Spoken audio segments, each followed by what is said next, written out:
Des montages que l'on va décliner donc à partir de la taille 16 à 24. Alors, pour vous donner une ordre d'idée, voici un hameçon de taille 24.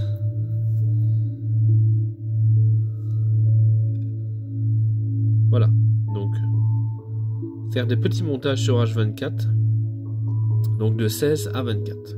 Voilà. Pour l'hameçon, donc c'est un hameçon standard, mais il faut prendre avec une ouverture assez importante.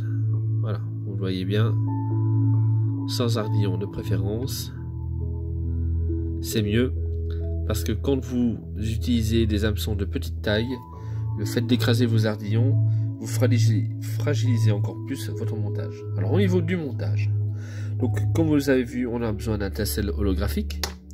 On aura besoin donc d'une barbule de pan pour réaliser le corps. Il nous faudra également deux petites plumes de cul de canard. En général, ce sont les déchets qu'on va utiliser, les petits morceaux. Voilà.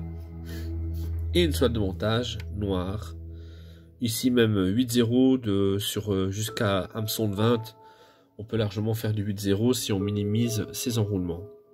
Donc pour le montage, je vais aller placer mon fil en attente dans le début de la courbure sur le plat.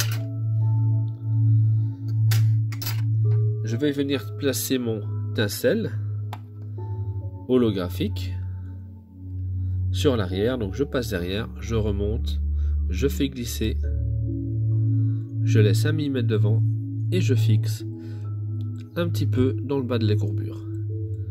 Je retourne sur l'avant et là grossièrement je me mets en attente. On va maintenant faire plusieurs tours pour fixer le tinsel dans la courbure. Alors si jamais votre porte-bobine vous gênait, vous pouvez toujours essayer de le placer en hauteur ou ailleurs, voilà, comme je viens de faire.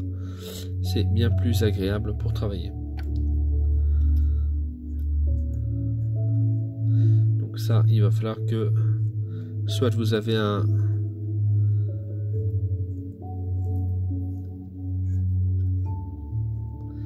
crochet qui va vous permettre de déporter votre soie de montage, ou alors vous pouvez fabriquer vous-même. Ça, moi c'est ce que j'ai fait. Donc on va maintenir donc son montage en l'air. Je vais récupérer moi mon porte-bobine, hop, je vais l'enrouler d'une main pour le faire remonter jusqu'à mon hameçon, et d'où l'intérêt de ne pas avoir fait des enroulements serrés. On revient en arrière et on va fixer par 2 fois.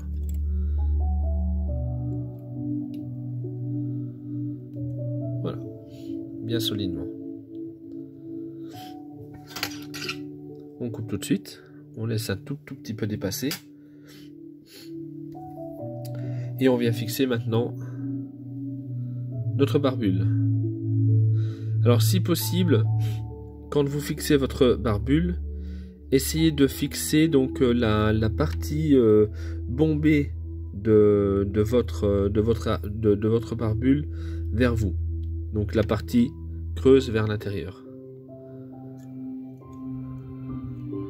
Ça va simplement vous permettre de bien ouvrir la barbule quand vous allez réaliser votre montage. Vous pouvez faire l'expérience chez vous. Si vous la mettez dans l'autre sens, vous allez avoir tous les poils qui vont partir vers l'avant et vous n'aurez pas un montage bien aéré, bien droit, comme je vais l'avoir là maintenant. Tout va être bien serré, bien empaqué, et c'est pas ce qu'on veut quelque chose de bien aéré. On veut pas non plus que le corps en barbule de pan soit trop pompeux au niveau de l'eau. Voilà, on va couper l'excédent.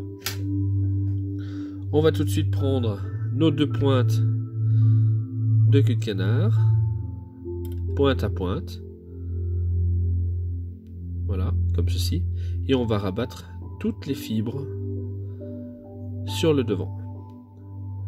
Alors on peut laisser les petites pointes parce que vous constaterez que il n'y a aucune résistance, surtout que sur votre montage vous n'aurez pas de prise au vent, hein. Vous allez avoir juste ça comme toupet qui va dépasser, donc il n'y a aucun risque d'effet de vrillage, pas de souci de ce côté là. Donc pointe à pointe comme je disais.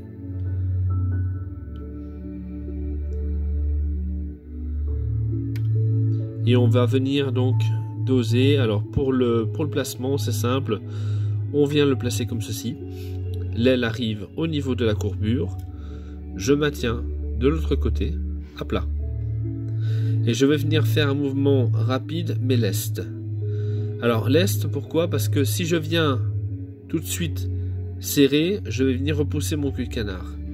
Donc ce que je vais faire, c'est que je vais faire un mouvement rapide et leste pour créer une boucle, comme je viens de faire. On va venir légèrement réajuster. Et là, on va faire un tour, deux tours, pas trop serré, et le troisième, on serre. Alors, pourquoi pas trop serré dès le départ? Tout simplement parce que vous allez faire tourner votre montage, sinon. On va relever l'aile, et on va replacer un petit tour derrière. Il ne reste plus qu'à couper au niveau de la tête. On peut, si l'on désire, mettre un petit dubbing. Donc je vous conseille quelque chose vraiment de très fin. Donc soit de l'oreille de lièvre ou autre chose, mais vraiment très très fin.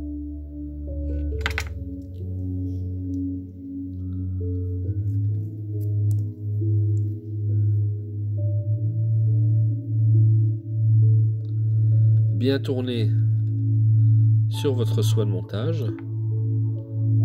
Et là on va passer un tour devant, deux tours. On va relever l'aile, hop. On peut passer peut-être encore une deuxième fois, oui. Et on va venir terminer son montage pour revenir sur l'avant.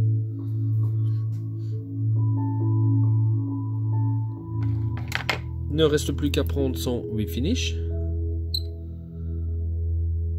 et de réaliser la tête en faisant attention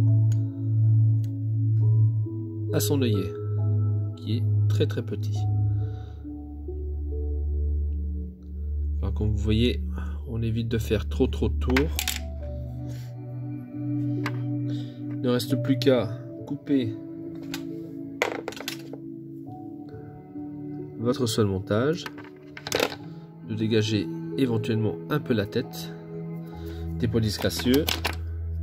Si vous n'y arrivez pas avec un ciseau, la petite technique de la cuillère percée et du briquet est parfaite dans cette condition. Voilà, comme ceci. On va maintenant solidifier notre montage avec une petite goutte de résine UV ou de vernis standard,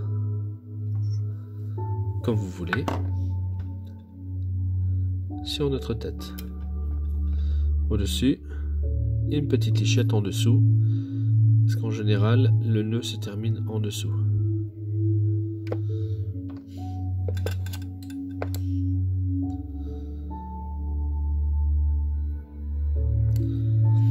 On peut brosser un petit peu.